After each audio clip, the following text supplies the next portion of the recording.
How do people trigger you? Like, in what way? I have sort of like, just because of how I grew up in a alcoholic home, and anyone that has like an authority sort of vibe, my brain, and we all, I think, tend to kind of do this if we're not like checking ourselves in our conscious mind. We recreate our childhood circumstances. So I sometimes, I'm just trying to make sure I don't go through my life where everybody's a projection of what happened to me, just sort of being in this moment instead of this network executive is my dad, and this, you know, the guy that runs this comedy club is my mom. You know, we sort of, our brains go, I know what this is, and then we start doing our old behaviors, our you know, the sort of, you know, protection mechanisms that we developed. And horses are actually helping me the most with it, but dogs help too. Wow. You know, for me, it doesn't really happen anymore, but when I was younger, places and people that I knew when I was a loser would make me feel like I was a loser. Of course, again. you just time travel back, and all of a sudden you're 8 years old. I'm still a loser. I got to get away from you. Yeah, I mean, it's so, and I'm working on, you know, I think there's a lot of advantages to being hypersensitive. I think that's probably why we're good at what we do for a living. We make observations. We have to be sensitive. We comedians, the idea is to see things that no one else sees, and but I find myself struggling a lot as I, you know, do what I do for a living when I deal with ostensible authority figures recreating my childhood circumstances. And I also had, and I'm interested in your opinion or view on this, is I have a very real addiction to adrenaline. Ooh. And it doesn't manifest in, you know, the MMA or the kind of adrenaline that you experience and see, but I had epigenetic imprinting, which is when in the womb your mom has a lot of stress, cortisol and adrenaline, the baby gets addicted to it.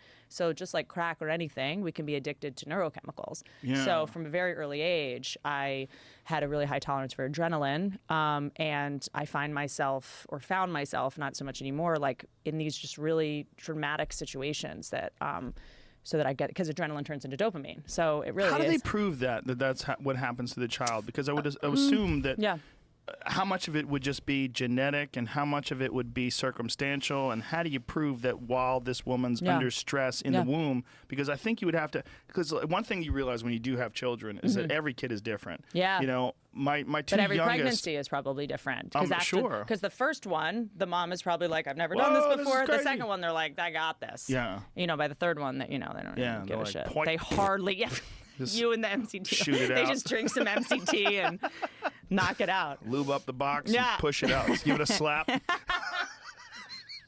Send it on its way. Dad of the year, Joe Rogan. Hashtag slap the pussy. Yeah, I know exactly. Yeah.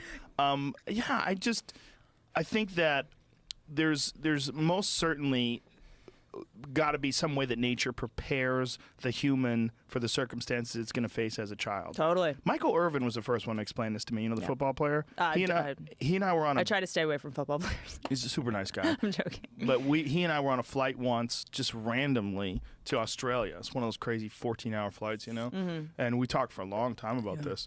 Because he's a big UFC fan, we just started talking about people that grow up in bad neighborhoods and children that grow up in abusive households, that you develop this penchant for violence, like very early on, like an addiction to violence. And then also he was saying that their trigger is so much, their wick, their fuse is so much shorter than the average person. Yeah. It's just like you have to 0 be to prepared 60. easily. Like, right away, you got to be prepared to go crazy.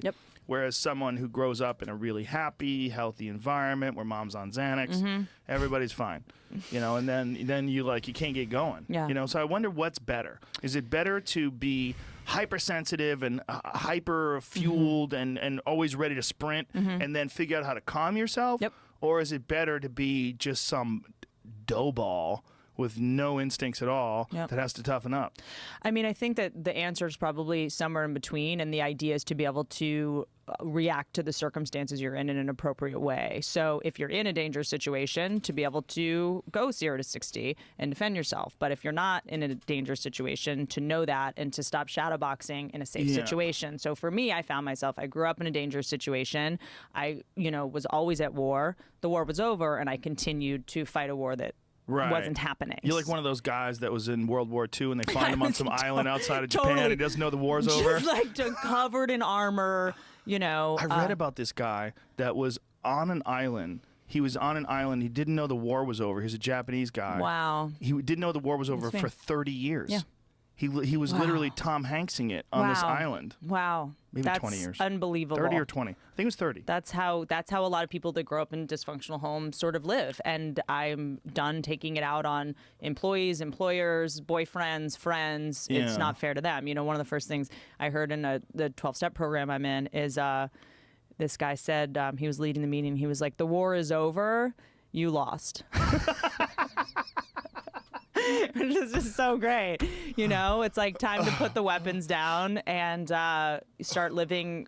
It's really just being appropriate. So if you and I, are in a relationship and you're like, hey, I got to step out and go do my podcast, and I start feeling abandoned and scared, that has nothing to do with you. That gets weird. That gets weird. It's I've not had fair friends to you. like that before. Yeah, or relationships or whatever. Yeah. It's like I'm going to react to the present moment instead of what happened to me 20 years ago. I don't want to be a puppet of like my parents' failures. Yeah. And I'm just trying to figure out a way. So there are situations where you might have to go 0 to 60 and fight for yourself, but knowing when those situations are actually happening and when they're not. Yeah.